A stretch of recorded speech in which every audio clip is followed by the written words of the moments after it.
सुप्रभात, good morning friends. मैं DC Yadav आप सभी लोगों का डीसी आईएएस इंस्टीट्यूट पे स्वागत करता हूं।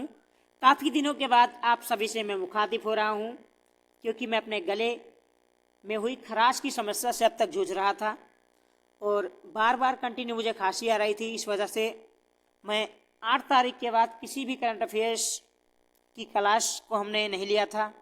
अब 8 जनवरी के बाद पूरे 10 दिनों के बाद मैं पूर्णतः स्वस्थ हो चुका हूँ। 18 जनवरी का करंट अफेयर्स पढ़ेंगे आज हम, जो हमारे आने वाले सभी महत्वपूर्ण एग्जाम हैं उनके लिए काफ़ी लाभदायक होंगे। सबसे बेहतर और सबसे अलग अंदाज में, जैसा अपना मोटिव है, हम अपने करंट अफेयर्स को आगे जारी रखेंगे। हमारे साथ आप नए हैं तो प्लीज़ सब्सक्राइब कर लीजिए DCIS इंस्टीट्यूट को। आज का अपना पहला सवाल है साथियों कि बिहू त्यौहार किस राज्य में मनाया गया। दरअसल अभी हाल ही में आपको पता है कि 14 और 15 जनवरी को अपने देश में मकर संक्रांति का त्यौहार मनाया गया। तो ये मकर संक्रांति, भारत एक विविधताओं का राज्य है, एक देश है, आप सभी को पता है। ऐसे में अलग अलग राज्यों में, अलग अलग क्षेत्रों में अलग अलग नाम से जाना जाता है। जैसे अगर मैं बात करूं दक्षिण भारत में आप जाएंगे तो पोंगल जैसे नाम से जाना जाता है। अगर आप उत्तर भारत में जाते हैं तो ये मकर संक्रांति या लोहड़ी के नाम से जाना जाता है। पंजाब वगैरह में इसे लोहड़ी के नाम से जाना जाता है। उत्तर प्रदेश, बिहार की अगर मैं बात करूं तो स्थानीय क्षेत्रों पे इन्हें खिचड़ी के नाम से जाना जाता है। और इसी तरह पूर्वोत्तर भारत में जाएंगे तो वहाँ पे एक राज्य है असम राज्य, और इस असम राज्य में इसे हम बिहू के नाम से जानते हैं। तो यानी बिहू त्यौहार किस राज्य का त्यौहार है? इसका सही आंसर है ऑप्शन सी, असम का त्यौहार है। बात साथियों यदि असम की करें तो असम के बारे में आप लोग जानते होंगे। असम के जो मुख्यमंत्री हैं वो हैं हेमंत बिश्व शर्मा। यहाँ की जो राजधानी है दोस्तों वो है दिसपुर। और असम में विधानसभा की जो सीटें हैं वो है 126, लोकसभा की सीटें हैं 14, और यहाँ से 7 लोग चुन के जाते हैं राज्यसभा में। यानी असम राज्य का जो प्रतिनिधित्व राज्यसभा में किया जाता है वो 7 लोगों के द्वारा किया जाता है। 7 लोग चुन के राज्यसभा में जाते हैं। और असम का जो अपना हाई कोर्ट है वो है गुवाहाटी हाई कोर्ट। दरअसल पहले गुवाहाटी हाई कोर्ट कई अन्य राज्यों का हाई कोर्ट भी हुआ करता था, लेकिन वर्तमान में कई राज्यों के पास अपना खुद का हाई कोर्ट भी हो गया है। तो अब असम का अपना हाई कोर्ट बचा हुआ है गुवाहाटी। इसके अलावा 1-2 और राज्यों का है, उस पर कभी फुर्सत में चर्चा करेंगे साथियों। बाकी यदि असम के अन्य पहलू की अगर मैं बात करूं तो असम में 2 महत्वपूर्ण बायोस्फीयर रिजर्व पाए जाते हैं दोस्तों। जो बायोस्फीयर रिजर्व है, अगर मैं इसकी बात करूं तो इसके बारे में आप लोग नहीं जानते तो जान लीजिए। टोटल भारत में इनकी संख्या है 18। इन 18 में से 2 आपको मिलेंगे असम में। एक का नाम है मानस। मानस राष्ट्रीय उद्यान का आपने नाम सुना होगा, जो मानस नदी के नाम पे इसका नाम मानस राष्ट्रीय उद्यान पड़ा है। और इस राष्ट्रीय उद्यान को यूनेस्को ने बायोस्फीयर रिजर्व का दर्जा दिया है, यानी जैव मंडल का दर्जा दिया है। और जो दूसरा बायोस्फीयर रिजर्व है वो है डिब्रू सुखोया। डिब्रू सुखोया, इसका भी नाम डिब्रू नदी पे पड़ा है जो असम में है। उसके नाम पे इस राष्ट्रीय उद्यान का नाम डिब्रू सुखोया पड़ा है। इस राष्ट्रीय उद्यान को भी यूनेस्को ने बायोस्फीयर रिजर्व का दर्जा दिया है। यानी असम में टोटल 2 बायोस्फीयर रिजर्व हैं, एक तो है मानस और एक है डिब्रू सुखोया। अगर मैं बात डिब्रू सुखोया की करें साथियों तो ये देश का सबसे छोटा बायोस्फीयर रिजर्व है।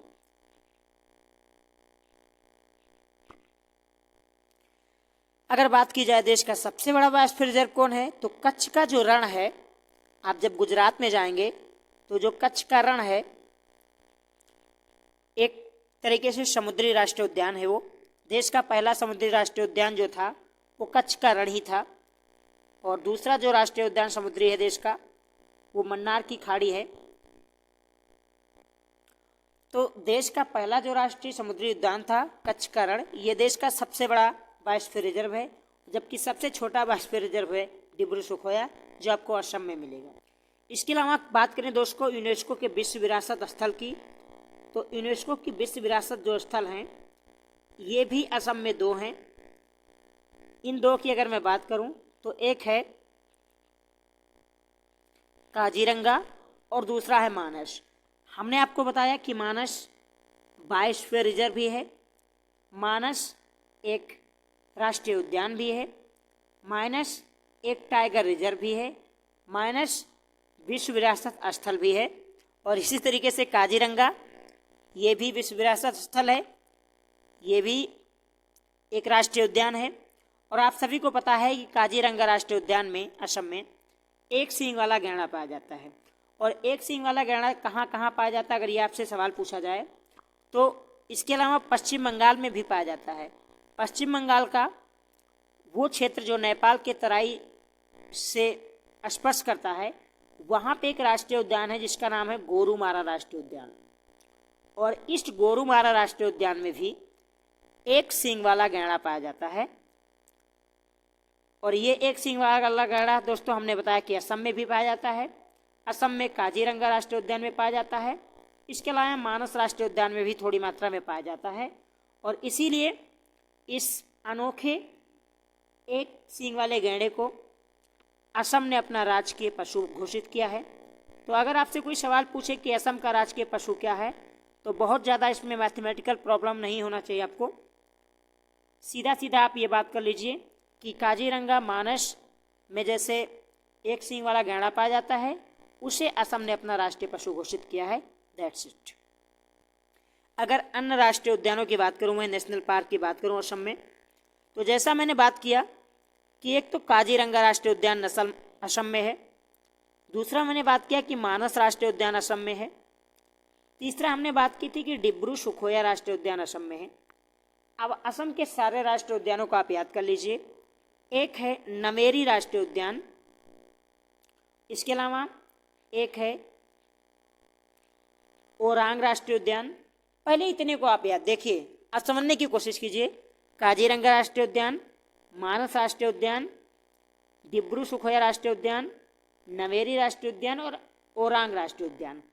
पहले ये 5 राष्ट्रीय उद्यान असम में हुआ करते थे, लेकिन वर्ष 2021 में असम के अंदर 2 नए राष्ट्रीय उद्यान बनाए गए। एक का नाम है रायमोना राष्ट्रीय उद्यान और दूसरे का नाम है दोस्तों दिहंग पटकई।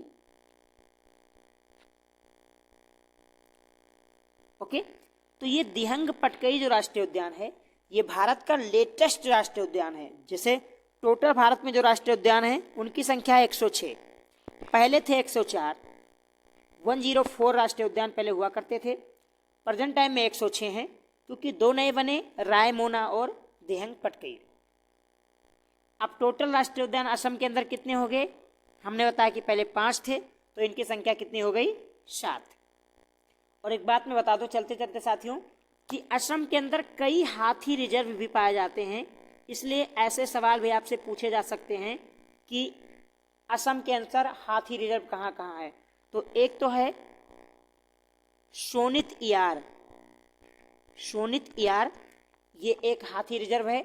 इसके अलावा काजीरंगा करबी नाम से है, काजीरंगा करबी नाम से ये भी एक एलिफेंट रिजर्व है। इसके अलावा धनसुरी, धनसुरी एक नदी भी है, ब्रह्मपुत्र की सहायक नदी है, नाम सुना होगा आपने, ये भी एक एलिफेंट रिजर्व है। तो कुल मिला के टोटल 5 एलिफेंट रिजर्व आपको मिलेंगे असम के अंदर, 7 नेशनल पार्क मिलेंगे और बहुत सारे टाइगर रिजर्व मिलेंगे। जैसे हमने बात किया ओरांग नेशनल पार्क जो है ये टाइगर रिजर्व भी है, नमेरी नेशनल पार्क जो है ये भी टाइगर रिजर्व है, काजीरंगा जो नेशनल पार्क है ये भी टाइगर रिजर्व है, डिब्रू सुखोया जो है ये भी टाइगर रिजर्व है। तो ये टाइगर रिजर्व है। इसके अलावा मैंने हाथी रिजर्व की बात की। अब कुछ अन्य महत्वपूर्ण तथ्यों की बात करते हुए असम से विदा लेते हैं हम। दुनिया का सबसे बड़ा जो नदी द्वीप है जिसे हम माजुली द्वीप के नाम से जानते हैं ये असम में ही स्थित है। इसके अलावा भारत का जो पहला तेल कुआं था डिगबोई, जिसे नाम से हम जानते थे, आपने सुना होगा असम डिगबोई के नाम से नाम सुना होगा। तो जो देश का पहला तेल कुआं था ये भी असम में डिगबोई में खोला गया था, इसलिए इसका पूरा नाम है असम डिगबोई। हम लोग जब क्लास 5 में पढ़ते थे तो अष्टम डिगबोई के नाम से याद कर लिए थे। और इसके अलावा कामाख्या मंदिर है असम में, जो 51 शक्तिपीठों में से एक है। अब बढ़ते हैं दोस्तों अपने अगले सवाल की ओर। अगला सवाल है कि सुर्खियों में रहा नीलकुरंजी पुष्प कहाँ पाए जाते हैं? मेघालय, सिक्किम, केरल या जम्मू कश्मीर? इसका सही आंसर है ऑप्शन सी, केरल में पाए जाते हैं। और केरल में कहाँ पाए जाते हैं? जो नीलगिरी की पहाड़ी है वहाँ पे पाए जाते हैं। आप लोग जानते होंगे जो अपना ये वेस्टर्न घाट है, इस वेस्टर्न घाट में यहाँ से लेके आपको लगभग यहाँ तक आपको नीलगिरी की पहाड़ियाँ मिलती हैं, जो कर्नाटक, केरल और तमिलनाडु 3 राज्यों में फैली हुई हैं। अब यहाँ पे ये नीलकुरंजी नामक पुष्प जो पाया जाता है, ये सुर्खियों में क्यों है? अगर मैं इसकी बात करूं तो जो वन्य जीव अधिनियम आया था 1972 में, उसकी 3 अनुसूचियां हैं। अनुसूची 1, अनुसूची 2, अनुसूची 3। उसके तीसरी अनुसूची में इसको डाल दिया गया है। यानी एक तरीके से इसके व्यापार और इसके रख रखाव का ध्यान अब एक तरीके से राज्य सरकार और भारत सरकार के अधीन हो जाएगा, इसलिए सुर्खियों में था। बात अगर साथियों केरल की जाए तो केरल के बारे में आप लोग जानते होंगे। केरल दक्षिण भारत का एक राज्य है जहां नीलगिरी नामक बायोस्फीयर रिजर्व है। इसके अलावा एक और बायोस्फीयर रिजर्व है जिसका नाम है अगस्त्यामलाई। तो अगर आपसे सवाल पूछा जाए कि केरला के अंदर कितने बायोस्फीयर रिजर्व है तो उसका आंसर होगा 2। ठीक है, जैसा अभी हमने पढ़ा कि असम के अंदर 2 बायोस्फीयर रिजर्व है, एक डिब्रू सुखोई, एक मानस। इस तरीके से केरला के अंदर 2 हैं, एक नीलगिरी की पहाड़ियाँ और एक अगस्त्यामलाई। जो नीलगिरी की पहाड़ियाँ है दोस्तों, 1986 में सबसे पहले इसे ही बायोस्फीयर रिजर्व घोषित किया गया था यूनेस्को के द्वारा। हम बात करेंगे यूनेस्को की, काफ़ी लोगों को पता लग रहा है यूनेस्को क्या है, यूनेस्को क्या है, इसकी भी चर्चा करेंगे आगे हम। इसके अलावा बहुत सारे राष्ट्रीय उद्यान आपको केरल में मिलेंगे, जैसे पेरियार राष्ट्रीय उद्यान आपको मिलेगा। पेरियार एक नदी है, पेरियार एक झील है और पेरियार एक नेशनल पार्क है, पेरियार एक वन्यजीव अभ्यारण्य है। इसके अलावा साइलेंट वैली राष्ट्रीय उद्यान मिलेगा आपको केरल के अंदर। और दोस्तों ये सारे जो राष्ट्रीय उद्यान हैं, मुख्यतः आप केरल में जब जाओगे तो आपको एकमात्र जिला जो इडुक्की है, इडुक्की में ही सारे के सारे राष्ट्रीय उद्यान आपको इडुक्की में ही मिलेंगे। और केरल में 2 महत्वपूर्ण झील हैं, एक तो है अष्टमुडी झील, ये आपसे सवाल में पूछा जाता है कि अष्टमुडी झील किस राज्य में है, केरल में। और एक झील है पेरियार झील, जैसा मैंने कहा। तो पेरियार झील केरल में है, अष्टमुडी झील केरल में, ये भी सवाल आपसे पूछा जाता है। केरल के बारे में आप लोग जानते होंगे, इसकी राजधानी तिरुवनंतपुरम है। यहाँ के मुख्यमंत्री जो हैं पिनरई विजयन साहब हैं। यहाँ के जो राज्यपाल हैं वो आरिफ मोहम्मद खान हैं। दोनों राज्यपाल और मुख्यमंत्री साहब में हमेशा अनबन बनी रहती है। एक तरीके से ये कहा जाए कि संवैधानिक पहलू को लेकर एक दूसरे के आमने सामने आते रहते हैं। केरल एक ऐसा राज्य है दोस्तों जहाँ 4 अंतर्राष्ट्रीय हवाई अड्डा है, मैंने बात की थी। हालांकि आने वाले समय में उत्तर प्रदेश में सबसे ज़्यादा अंतर्राष्ट्रीय हवाई अड्डे हो जाएंगे, क्योंकि उत्तर प्रदेश में एक तो कुशीनगर में अंतर्राष्ट्रीय हवाई अड्डा बन रहा है। इसके अलावा अयोध्या में मर्यादा पुरुषोत्तम प्रभु श्री राम नामक अंतर्राष्ट्रीय हवाई अड्डे का विकास किया जा रहा है। तो 3 से इनसे संख्या बढ़ के 5 हो जाएगी। तो यहाँ पे भी काफ़ी आने वाले 100 वर्षों में आपको उत्तर प्रदेश मिलेगा। अब बढ़ते अपने अगले सवाल की ओर। अगला सवाल ये है साथियों कि हाल ही में विश्व आर्थिक मंच 2023 का सम्मेलन कहाँ आयोजित हुआ? अमेरिका में, फ्रांस में, स्विट्जरलैंड में या भारत में? इसका सही आंसर है ऑप्शन सी, स्विट्जरलैंड में। स्विट्जरलैंड के कोलोनी में ही इसके आपका मुख्यालय मिलेगा। कोलोनी में विश्व आर्थिक मंच का जो है वर्ल्ड इकोनॉमिक फोरम का हेडक्वार्टर मिलेगा कोलोनी में, स्विट्जरलैंड में ही। तो इसलिए स्विट्जरलैंड में ही ये समिट हुई है, इसलिए इसका सही आंसर है ऑप्शन सी। स्विट्जरलैंड की जो राजधानी है दोस्तों वो है बर्न सिटी है। अगर बाद में वर्ल्ड इकोनॉमिक फोरम की बात करूं तो 1971 में इसकी स्थापना हुई थी। ये तथ्य आप याद रखिएगा। अब बढ़ते हैं अपने अगले सवाल की ओर। अगला सवाल ये है कि भारत में लिम्फेटिक मलेरिया को खत्म करने का लक्ष्य कब तक रखा गया है? इसे लसीका मलेरिया के नाम से भी जाना जाता है साथियों। गांव में इसे हम हाथी पांव के नाम से जानते हैं। व्यक्ति का जो पांव होता है काफ़ी भारी हो जाता है। सन 2000 में इसको ख़त्म करने के लिए WHO ने एक वैश्विक पहल की शुरुआत की थी, लेकिन अब तक इस पे कंट्रोल नहीं पाया जा सका है। कई देशों में, लगभग 47 देशों में इस बीमारी से लोग गंभीर रूप से जूझ रहे हैं। हमारे देश में भी एक बीमारी भारी मात्रा में पाई जाती है। लोगों के आप लोग देखोगे कि पाँव वगैरह काफ़ी मोटे हो जाते हैं, वो चलने में, उठने बैठने में असमर्थ हो जाते हैं। तो इसे लसीका मलेरिया या लिम्फेटिक फाइलेरिया के नाम से जाना जाता है। भारत सरकार ने 2027 तक ख़त्म करने का लक्ष्य रखा है। 2027 तक भारत सरकार ने कहा है कि हम लिम्फेटिक फाइलेरिया को ख़त्म कर देंगे। और ये जो फाइलेरिया है दोस्तों, ये मच्छरों से पैदा होता है।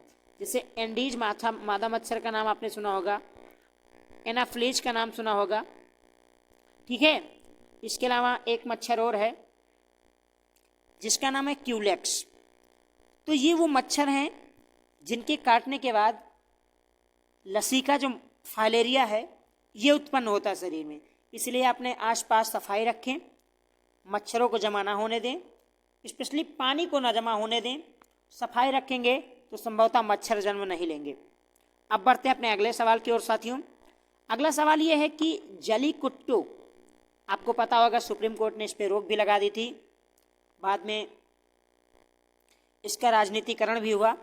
तो किस राज्य का प्रसिद्ध त्यौहार है जिसमें सांडों को, बैल को उसके ऊपर बैठ के काबू करने की कोशिश की जाती है? केरल, तमिलनाडु, आंध्र प्रदेश या कर्नाटक? इसका सही आंसर है ऑप्शन बी, तमिलनाडु का प्रसिद्ध त्यौहार है जल्लीकट्टू, जिसपे सांड के ऊपर बैठ के उसे कंट्रोल करने की कोशिश करते हैं। और इसलिए सुप्रीम कोर्ट ने इस पर वर्डिक्ट भी दिया था। हालांकि बाद में इसका ध्रुवीकरण हुआ, वो अलग बात है। तो इसका सही आंसर है ऑप्शन बी, तमिलनाडु। तमिलनाडु के बारे में थोड़ा बहुत बता देते हैं दोस्तों। तमिलनाडु एक ऐसा राज्य है जहाँ एक नहीं तीन बायोस्फीयर रिजर्व हैं। एक तो नीलगिरी बायोस्फीयर रिजर्व है, एक अगस्त्यामलाई बायोस्फीयर रिजर्व है और एक मन्नार की खाड़ी बायोस्फीयर रिजर्व है। यानी भारत का एकमात्र ऐसा कोई राज्य है जहाँ पे तीन बायोस्फीयर रिजर्व हैं, तो वो तमिलनाडु है, जहाँ पर नीलगिरी 1986 में हमने बताया सबसे पहले घोषित किया गया था। इसके अलावा अगस्त्यामलाई की पहाड़ियाँ आपको मिलेगी और मन्नार की खाड़ी जब आप दक्षिण भारत में आप जाएंगे तो आप देखेंगे कि ये है श्रीलंका। इस श्रीलंका के यहाँ पर छोटे छोटे द्वीप बसे हुए हैं, ठीक है। यहाँ पे टोटल 21 द्वीप हैं, 21 द्वीप हैं।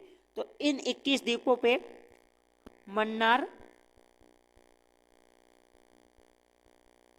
की खाड़ी जो है, गल्फ ऑफ मन्नार, इसके इन द्वीपों के ऊपर बहुत सारे पेड़ पौधे हैं और इसलिए इसको नेशनल पार्क घोषित किया गया है, राष्ट्रीय उद्यान घोषित किया गया है। तो ये समुद्री राष्ट्रीय उद्यान है एक मन्नार की खाड़ी। सबसे पहला समुद्री राष्ट्रीय उद्यान हमने आपको बताया था जो कच्छ का रण है, ये गुजरात आपको यहाँ पे मिलेगा।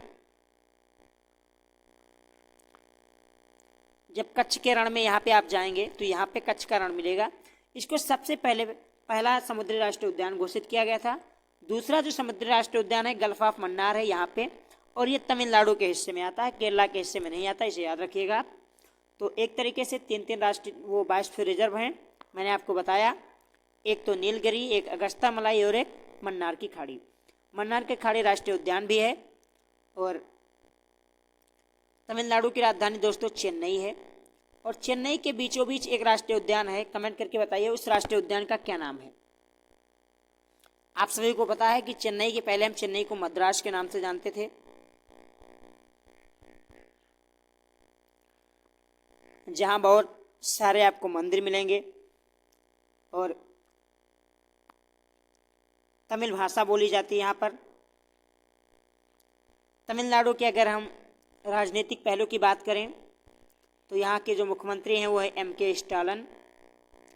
ये प्रसिद्ध दक्षिण भारत के जो नेता थे एम करुणानिधि साहब, उनके सुपुत्र हैं।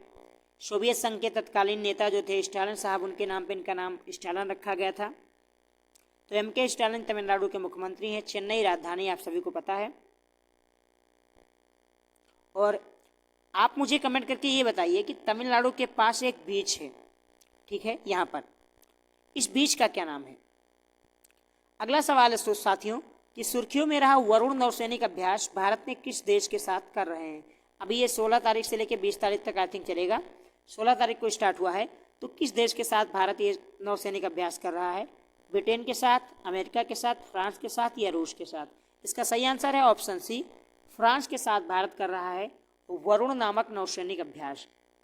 बहुत सारे अभ्यास हैं, ब्रिटेन के साथ हम भी करते हैं, अमेरिका के साथ हम बता दें मालाबार हम एक्सरसाइज करते हैं, जिसमें हमारे जितने क्वाड देश हैं, क्वाड देशों के बारे में आप लोग जानते होंगे, अमेरिका है, ऑस्ट्रेलिया, जापान एंड इंडिया।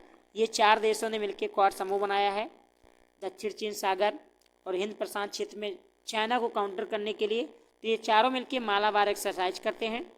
ये भी एक नौसैनिक अभ्यास है। ये काफ़ी बार सुर्खियों में रहा है, कई बार एग्जाम में भी पूछा गया है, इसलिए आपसे सवाल पूछा जा सकता है। इसके अलावा अमेरिका की अगर बात करें, अभी हमने एक युद्धाभ्यास नामक अभ्यास किया, उत्तराखंड के ओली में किया, जिससे चाइना को काफ़ी जलन हुई। और वेरियस नामक हम एक युद्धाभ्यास करते हैं अमेरिका के साथ। तो बहुत सारे युद्धाभ्यास हैं, इसकी बहुत लंबी लिस्ट है, तो इसे आप याद कर लीजिएगा, आपके एग्जाम में पूछे जाते हैं। अब बढ़ते हैं अपने अगले सवाल की ओर। अगला सवाल ये है साथियों कि ऑनलाइन गेमिंग के लिए पहला उत्कृष्टता केंद्र किस राज्य में स्थापित किया गया है। कर्नाटक, महाराष्ट्र, मेघालय या उत्तर प्रदेश। इसका सही आंसर ऑप्शन सी, मेघालय की जो राजधानी शिलोंग है, यहाँ पर ऑनलाइन गेमिंग के लिए पहला उत्कृष्टता केंद्र स्थापित किया जाएगा। इसका विचार विमर्श हुआ है। और हमारे जो आईटी सेक्टर के मिनिस्टर साहब हैं अश्विनी वैष्णव जी, आपको पता होगा, पूर्व आईएएस अधिकारी उड़ीसा कैडर के अश्विनी वैष्णव जी, जो रेल मंत्री भी है प्रेजेंट टाइम में, उन्होंने कहा है कि मेघालय की राजधानी शिलोंग में ऑनलाइन गेमिंग के लिए पहला उत्कृष्टता केंद्र खोला जाएगा, इसलिए सुर्खियों में था। मेघालय के बारे में आप लोग जानते होंगे, 1949 तक वहाँ के जो बोधिचंद राजा थे उनके अधिकार में था। उसके बाद ये क्या होता है कि भारत के अधिकार में आ जाता है। 1956 में मेघालय को यूटी बनाया जाता है, केंद्र शासित प्रदेश बनाया जाता है। आगे चल के 21 जनवरी 1972 को इसे पूर्ण राज्य का दर्जा दिया जाता है। और 21 जनवरी 1972 को मेघालय ही नहीं, 3 नए राज्य अस्तित्व में आते हैं। एक तो मणिपुर, एक मेघालय, एक त्रिपुरा। इन तीनों राज्यों को पूर्वोत्तर पुनर्गठन अधिनियम जो है उसके तहत मेघालय, मणिपुर और त्रिपुरा राज्य को पूर्ण राज्य का दर्जा दिया जाता है। यहाँ पे पॉपुलेशन साथियों कम है, इसलिए इनके विधानसभा में जो सीटों की संख्या है केवल 60 है। लोकसभा में सीटों की संख्या अगर मैं बात करूँ तो 2 है, और राज्यसभा से 1 व्यक्ति प्रतिनिधित्व करता है मेघालय का। मेघालय में एक राष्ट्रीय उद्यान है जिसे हम नोक रेक राष्ट्रीय उद्यान के नाम से जानते हैं। और मेघालय को दोस्तों हम पूर्व का स्कॉटलैंड कहते हैं, पूर्व का स्कॉटलैंड। तो अगर ये सवाल आपसे पूछा जाए कि पूर्व का स्कॉटलैंड किसे कहा जाता है, तो मेघालय को कहा जाता है। आपको ये भी पता होगा मेघालय के चेरी पूजा मासिनराम में सर्वाधिक वर्षा होती है। और जैसा कि मैंने बताया कि 21 जनवरी 1972 को यह असम से अलग हुआ था। मेघालय के अंदर 3 पहाड़ी हैं, एक गारो, खासी और जैंतिया।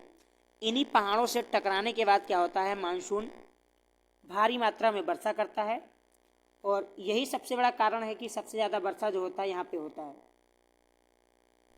और जैसा मैंने बताया कि मेघालय के अंदर एक राष्ट्रीय उद्यान है जिसे नोकरेक राष्ट्रीय उद्यान कहते हैं। तो नोकरेक एक शिखर है। नोकरेक साथियों क्या है, एक पर्वत चोटी है, ये भी इसका नाम है। और ये पर्वत चोटी किस पर्वत पहाड़ी का है, जो गारो पहाड़ी है, गारो पहाड़ी की जो सबसे ऊंची चोटी है वो नोकरेक है। और नोकरेक ये पूरे मेघालय की सबसे ऊंची चोटी है जो 1515 मीटर ऊंची है। ये फैक्ट आप याद रखिएगा। और ये भी बता दें दोस्तों, ये जो नोकरेक है ये एक बायोस्फीयर रिजर्व घोषित किया गया है यूनेस्को के द्वारा 1986 में ही। तो 1986 में इसको बायोस्फीयर रिजर्व भी घोषित किया गया था। इसके अलावा एक और अन्य राष्ट्रीय उद्यान है मेघालय में जिसको हम कहते हैं वाल फरक्रम। तो 2 राष्ट्रीय उद्यान, एक नोकरेक, एक वाल फरक्रम, ये 2 राष्ट्रीय उद्यान मेघालय के अंदर आपको मिल जाएंगे। तो ये थे मेघालय से संबंधित कुछ महत्वपूर्ण तथ्य। अब बढ़ते अपने अगले सवाल की ओर। अगला सवाल साथियों ये है कि अंधता नियंत्रण पॉलिसी किस राज्य द्वारा शुरू किया गया है? केरल, हिमाचल प्रदेश, गुजरात या राजस्थान? इसका सही आंसर है ऑप्शन डी, राजस्थान सरकार ने कॉर्निया जो आंखों में होती है, उसमें जो बीमारी होती है, उस बीमारी से समाधान पाने के लिए अंधता नियंत्रण पॉलिसी शुरुआत कर रहा है और ऐसा करने वाला ये भारत का पहला राज्य बन गया है। राजस्थान के बारे में आप लोग जानते होंगे, मुख्यमंत्री अशोक गहलोत साहब हैं। कांग्रेस यहाँ पे सत्ता में है। अब कांग्रेस 3 राज्यों में आ गई है, छत्तीसगढ़, इसके अलावा राजस्थान और अभी हाल ही में आपको पता है हिमाचल प्रदेश में कांग्रेस बहुमत में आई। सुखविंदर सिंह सुक्खू यहाँ के मुख्यमंत्री बने। छत्तीसगढ़ में जो मुख्यमंत्री हैं रमन सिंह हैं, राजस्थान में अशोक गहलोत साहब हैं। और अगर मैं राजस्थान के अन्य पहलू की बात करूं साथियों, तो सबसे पहले मैं बात करता हूं, यहाँ पे कोई बायोस्फीयर रिजर्व नहीं है। टोटल बायोस्फीयर रिजर्व 18 है। आपको राजस्थान के अंदर कोई बायोस्फीयर रिजर्व नहीं मिलेगा, पहले ये मान लीजिए आप, ठीक। दूसरी बात, लेकिन यहाँ पे यूनेस्को का वर्ल्ड हेरिटेज जो साइट है, विश्व विरासत स्थल है, वो बहुत सारे आपको मिल जाएंगे। क्योंकि आपको पता है राजपूताना खानदान मेवाड़, चित्तौड़गढ़, जैसलमेर जैसा यहाँ पे रहा है, तो इस वजह से एक नहीं 9 राष्ट्र विश्व विरासत स्थल आपको मिलेंगे राजस्थान के अंदर। जैसे अगर मैं बात करूँ जंतर मंतर की, काफ़ी फेमस है, आपको पता होगा जंतर मंतर, जयसिंह ज्योतिया के द्वारा बनवाया गया था। इसके अलावा हाल ही में जयपुर जो सिटी है, जिसको हम पिंक सिटी के नाम से भी जानते हैं, 2019 में इसे भी वर्ल्ड हेरिटेज साइट घोषित किया गया यूनेस्को के द्वारा। इसके पहले कुंभलगढ़ का किला, जैसलमेर का किला जो है, गागरोन का जो किला है, रणथंबोर जो है वो, इसके अलावा केवलादेव राष्ट्रीय उद्यान जो है, एक रामसर साइट भी है, राष्ट्रीय उद्यान भी है और एक वर्ल्ड हेरिटेज साइट भी है केवलादेव, इसको भी घोषित किया गया था। और लेटेस्ट अगर मैं बात करूं तो आपको पता है सबसे लेटेस्ट जो है रामाप्पा मंदिर जो तेलंगाना में मिलेगा। इसके अलावा धौलावीरा जो गुजरात में है, इन दोनों को वर्ल्ड हेरिटेज साइट घोषित किया गया यूनेस्को के द्वारा, यानी united nation scientific educational cultural organisation इसका पूरा नाम है। इसकी स्थापना 1945 में हुई थी 16 नवंबर को। इसका जो यूनेस्को का जो हेडक्वार्टर है साथियों, ये आपको पेरिस में मिलेगा। पेरिस जो फ्रांस की राजधानी है, और फ्रांस की राजधानी पेरिस स्थित है सीन नदी के किनारे। ये सवाल आपसे पूछ लिया जाए तो याद रखना। टोटल भारत में जैसे हमने कहा 40 वर्ल्ड हेरिटेज साइट हैं। विश्व विरासत स्थल कितने हैं? 40। इन 40 में से जो हैं ये 7 जो हैं ये नेचुरल हैं यानी प्राकृतिक हैं, 32 जो हैं ये कल्चरल हैं और एक मिश्रित है। मिश्रित कौन है? कंचनजंगा जो आपको सिक्किम में मिलेगा। इसके अलावा राष्ट्रीय उद्यान कई मिलेंगे आपको महत्वपूर्ण आपको राजस्थान में। जैसे मैं बात करूं Rajiv Gandhi national park, Rajiv Gandhi national park, पहले इसका नाम रणथंबोर नेशनल पार्क हुआ करता था, लेकिन अभी पता है कांग्रेस सत्ता में है राजस्थान में, अशोक गहलोत साहब, तो इसका नाम बदल के राजीव गांधी नेशनल पार्क कर दिया गया है। इसके अलावा केवला देव राष्ट्रीय उद्यान है और एक पक्षी अभ्यारण्य भी है। ये एक रामसर साइट भी है। रामसर साइट के बारे में लोग जानते होंगे, 1971 में ईरान के रामसर में एक समिट हुई थी, आर्द्रभूमि संरक्षण के लिए वहाँ से निकल के आया। 1981 में भारत इसका सदस्य बना 1 फरवरी के दिन। तो ये एक रामसर साइट भी है, सबसे पहले घोषित किया गया था इसको और चिल्का झील को। इसके अलावा साथियों सरिस्का राष्ट्रीय उद्यान आपको मिलेगा। सरिस्का राष्ट्रीय उद्यान आपको राजस्थान में मिलेगा। मरु राष्ट्रीय उद्यान राजस्थान में मिलेगा और मुकंदरा हिल्स, मुकंदरा हिल्स ये भी राष्ट्रीय उद्यान आपको मिलेगा राजस्थान में। तो ये था राजस्थान से संबंधित कुछ महत्वपूर्ण तथ्य। डिप्टी सीएम हैं आपको पता है सचिन पायलट, इनके पिताजी एक पायलट थे तो इनको सरनाम पायलट मिल गया। अब बढ़ते हैं अगले सवाल की ओर। अगला सवाल है साथियों कि महिला IPL प्रसारण अधिकार किस कंपनी को मिला है, यानी अब टेलीकास्ट करेगा ये एयरटेल, अमेजॉन, वाईकॉम 18 या सोनी। इसका सही आंसर है ऑप्शन सी, वाईकॉम 18 जो रिलायंस का एक भाग है उसको मिल गया है महिला आईपीएल प्रसारण के अधिकार को, यानी टेलीकास्ट करेगा वो। और इसके लिए साथियों सबसे बड़ी बात यह है कि वाईकॉम को 5 वर्षों के लिए अधिकार मिल गया, यानी 5 वर्षों तक जो टेलीकास्ट करेगा इस आईपीएल मैच का, महिलाओं का जो होने वाला है। 5 टीमें गठित की गई हाल ही में, आपको पता होगा, नहीं है तो आप गूगल मार लीजिएगा। तो 5 वर्षों तक मिला है और इसके लिए रिलायंस ने 951 करोड़ रुपए की बोली लगाई है, यानी 951 करोड़ रुपया रिलायंस को देना पड़ेगा, तब जाके टेलीकास्ट करने का इसको मौका मिलेगा। अब 951 करोड़ रुपया अगर रिलायंस लगा रहा है वाईकॉम 18 के द्वारा, तो इसको कितना ज़्यादा बेनिफिट होगा, आप इस बात की कल्पना कर सकते हैं। बाकी आईपीएल के बारे में आप लोग जानते होंगे, आईपीएल को होस्ट करवा रहा है भारत में बीसीसीआई। बीसीसीआई के बारे में आप लोग नहीं जानते तो आप जान लीजिए। इसकी स्थापना 1928 में हुई थी। रोजर बिन्नी जो हैं इसके प्रेजेंट टाइम में अध्यक्ष हैं। पहले इसके अध्यक्ष थे सौरभ गांगुली साहब, लेकिन वो हटा दिए गए। सुप्रीम कोर्ट ने फैसला दिया कि अब दोबारा अपॉइंट नहीं हो सकते हैं, तो अल्टीमेटली ये हट गए। और बीसीसीआई के जो सचिव हैं वो हैं जय शाह। जय शाह के बारे में नहीं जानते तो आप जान लीजिए, ये अमित शाह जी के सुपुत्र हैं।